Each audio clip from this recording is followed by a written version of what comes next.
Welcome back, Knights of Dragaria, to another Brigandine episode. This is Brigandine, the Legend of Runersia. And as usual, stay triggered.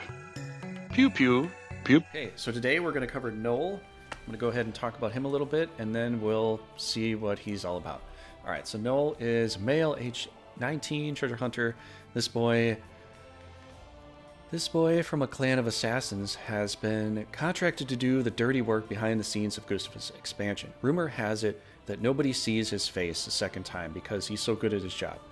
On the night before the war, he massacred all of his siblings in compliance with the clan's code that family skills may only be passed on to one successor.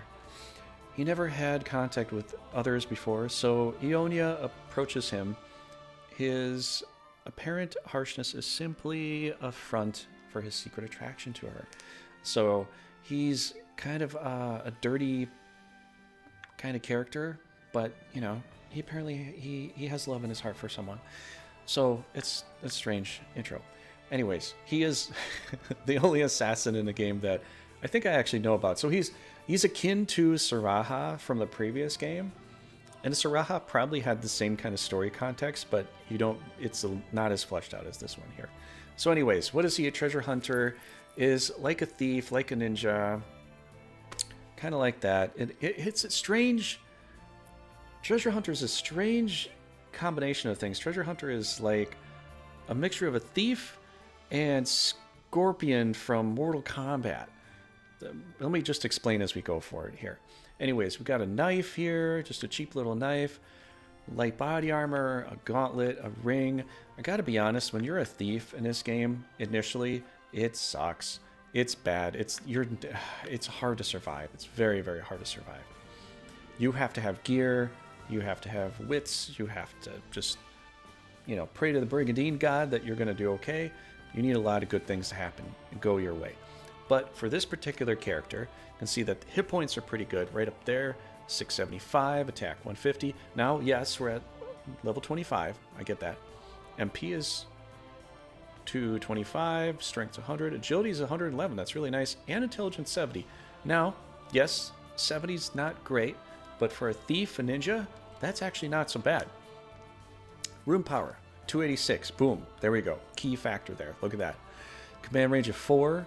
Growth rate of E. That's because we're in a level 20 system here. And growth and rune, growth of B. That's very, very nice. So what do we have for some of these skills here? We got prevents infliction with charm, which is nice. It hardly ever happens in a game, but it can happen. They try to charm some characters, and if they try to do that, then you cannot be charmed, which is nice. Evasion up by 20%, so 20% on top of the calculation with the agility there. Practically never hit this guy. Unless you're chaining affecting him, you might bring the chain effect maybe to 75%, I would say, roughly, depending upon what's attacking him. But a rough estimate, maybe 75 to 80, which is still very high. But if without that, people have probably like a 20-40% chance of even hitting this guy at this stage, at this level here. Another really good thing, double movement. So what is this? Allows a unit to move again after an attack if they haven't used up their mobility for the turn. So what this means is, as you see the mobility of 6, let's say you have 3 spaces to go to hit the enemy. You're not going to be surrounded by anything. You can move up 3 spaces, attack them, and move back 3 spaces, back to where you came from. That's awesome. Now you can use this in other ways. You can move forward in around enemy unit if there's an opening, so you could push yourself in and purposely get chained if you need to hit the guy some more. You can set yourself up that way, which is very, very nice. So if we look at some of the skills here, we're going to look at basically what a treasure hunter is. I haven't really covered this too much, and some characters are very good at treasure hunting and some are not so much. This guy has the skills to do it. He's got the agility to do it. He's got the HP. He's probably the best treasure hunter in the game. You can maybe make somebody better, but I really don't know who would be better than Noll. So let's just cover him for right today here. Lethal cut, basic attack, 110, accuracy 13. That's okay. That's all right. Phantom Steel deals minor damage to a single adjacent enemy unit. If the unit is defeated steal 1 piece of equipment, which they took that out in the previous game of Grand Edition. I don't think... oh, wait, well, this is for multiplayer in Grand Edition. In Grand Edition, if you beat a guy, you have probably like an 80% chance of getting their gear. Most of the time you do get the gear. I actually don't know if you almost never do, but I know definitely multiplayer. You defeat the enemy, you get their gear. It's defensive, offensive, whatever, you get it. Right here, if the enemy is equipping gear, you automatically get this. So I think it's probably in tune with the previous game, Brigandine Grand Edition. So it's not very powerful, but if they're very low on hit points, you can do this if you know they have a gear. Now, it's going to be annoying to you sometimes, maybe. It depends on you. But it might be annoying to you to actually check their gear every single time to see if you want to get a particular piece of equipment or something like that. Now, you cannot get a Brigandine. You cannot get a Brigandine from somebody by doing this. So don't ask me that question. I know you're asking me that. I know it's on the tip of your tongue, but please do not ask me that. You cannot steal Brigandines from the enemy, but you can steal anything else that's not super attached to them. Now, that also includes Eliza's particular sword at the top. She has one particular sword that she can only equip. That's just for her. So anything that's forcibly attached to them from the beginning of the game, you can't steal. But anything else, you can steal right there. So think about it. Make sure that could be an option of what you want to do. Capturing trick. Deals minor damage to all units in a 3-hex straight line. Will also pull any units 1 space closer to unit if there is any unoccupied hex. Never misses. Now this is interesting. So if you have 2 enemy units right over there, you see there's 2 enemy units. Let's say there's one that's 1, 2, 3 spaces away, and there's another unit that is 1, 2 spaces away. So there's 3 space and 2 space away. Once you use this, you grab them, lasso them, boom, pull them closer to you. The one that was at 3 is now at 2. The one that has 2 is now at 1 space away. Basically right next to you. Cost 30 MP. This is a really, really good trick to actually pulling the enemy in to a trap. You can actually pull them into a space where they're now chained in between 2 of your monsters. So if you put a monster here, empty space, another monster here, do the lasso trick, boom, pull them down, you got them clinched within a trapping system. You can do this. Now, if your agility is high enough, which is based upon your agility, who's going and all that, he'll go, set yourself up, make sure the enemy's right there, and you can draw them right into your trap. It's just one of the most perfect moves you can do, and you can just effectively kill the enemy that way. As a thief, you cannot do this, but as you get up to the next tier, then you're able to do this rope trick, which essentially you're like Scorpion from Mortal Kombat in that sense. Other than that, you're not as strong as he is. Sorry, but it is the way it is. Treasure search. Gain 1 random item from the battlefield. I've never done this before. I wonder if this is new or if I never noticed this, but I've never done this before. I don't even know how you do it. I guess you just click on it and maybe you get it after you win, or maybe you just automatically get it just by clicking this. This is the one thing I have not done. I'm guessing this must be new because I don't remember this at all. I'm just looking, I'm like, when was this a part of the game? I don't know. I must have never even bothered to look at it or care about it. But anyways, it's here. You can get an extra random item from the battlefield. It could be good. I have no clue. It's probably perfectly random. So if it was a guaranteed gold item, I'd say this is definitely go-to, but this could just be a basic, just a basic sword. It just could be something like that. I would save all of my MP for capture trick, maybe Phantom Steel, but capture trick, you can do this all day, and you can hit 2 enemies. It's not that powerful, but you hit 2 enemies simultaneously all the time, draw them down, draw them down. I do this religiously, and I can just decimate armies with a treasure hunter. If you're sneaky and smart about it, you can do very well. Now, if you don't care about that, and you got other more powerful things, just use all your MP and just do treasure search.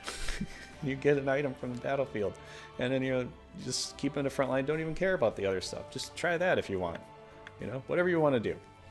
But there you go. But how you do this, it's obviously a pre-move. It's not even an attack on anything at all. You're just standing there, as it shows over there. There's no red around it or anything. And apparently you just dig in a hole in the ground and you find some treasure. So there you go. If you want to do that. If you're trying to get all the items in the game, maybe that's a good way to go. But if you don't care, let's move on to the other stuff here. You got gravity, which changes the terrain of a single enemy unit to planes, lowers their agility. This is good to do on flying characters and characters with very high agility. Even Stella, too, because Stella prefers the water. So now she's ground instead of water. So if she's on the water, having a hard time hitting her, do gravity. It's a perfect way to, perfect thing to do in a day. Dimension. Now, this will forcibly move an enemy anywhere on a battlefield. It's more of a gamble for him because he only has 70 intelligence, but if you want to gamble, because this guy is more of a tactical character, you can, and it's kind of fun. You can burn your MP up on that if you want. Go for it. I don't ever do Dimension. I hardly do this. Flight's a good option to do because with his agility, now he's flying, now it's even harder to do. If we're going to go down here and look at Flight, I would prefer to put Flight on him because it makes it very, very hard for anybody to hit him, because not only is his agility high, he's got the evasion up here, but now he's flying. On top of that, now he's flying. So the only thing that's really going to hurt him are probably archers, if there's centaurs or archers in a battlefield. But this is a good option to make yourself ridiculously evasive. It's just put Flight on yourself. And you don't have to do anything else. You can do capturing trick and, do this particular tricks that I do and, kill the enemy off easily, or a dragon or something. But Flight is a good way to just pretty much almost solo run around the battlefield and do really, really well. There is a charm spell, but that's also based upon your intelligence, and it's only 70, so unless you're fighting something that's got really, really bad intelligence, this is probably a waste of MP. You can try it, but it's the same with Dimension. They're going to have the same effect. They're going to have the same percentages. The only difference is you're spending a little more MP one way or the other. So pretty much how you use this guy, it depends which road you're going to go down to. If you're going to use everybody else and this guy is just an evasive artist, then because we've got 225 MP, do Flight on him and just be in the front lines and just dodge, then do Treasure Search. Or if you're going to be tactical about it, kind of like what I do the capturing trick, draw them in, kill a monster. Capturing trick, draw them in, kill a monster. Rinse and repeat over and over again. It's a perfect move. This is set up very, very well. And you don't even need a lot of high mobility things. But with this particular team, because of his mobility, because of his agility, because of his double movement, it's probably best if you bring Wyverns in. You can bring some Hellhounds too, because they kind of work the same way, but you're going to need something that's not as squishy as he is. So I would probably prefer you bring in a Balmod or Wyvern, something that'll be able to move and has some hit points that can survive a little bit, so that it focuses on them instead of him. Because if you lose all your Hellhounds and he's all that's left, then he's going to get hit up pretty hard if he gets chained and they get a lucky hit, or a breath attack, or a magic attack, or something like that. So I would prefer you bring Wyverns, and probably mostly Wyverns. There could be some other things too you could bring. Probably a healer, maybe a pixie or something like that. That could be good too. But treasure hunters are really, really interesting ninjas. And do I like this more than the ninja class?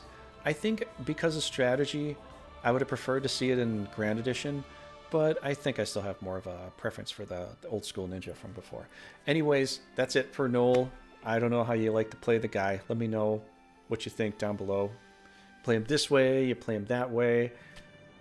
If I never really bothered to pay attention to the treasure search before, then I'm sorry. I don't know. I don't know. I never noticed it. Sometimes I wonder if they just throw things into the game and they don't tell me. Was this always here? I don't remember this. Anyways, have a good one, guys. If you enjoyed, hit one of those buttons down below. I'll see you in the next episode, next video, next Brigandine ensemble of things. Once we get through this, we're going to have some other interesting Brigandine videos come out. Have a good one, guys.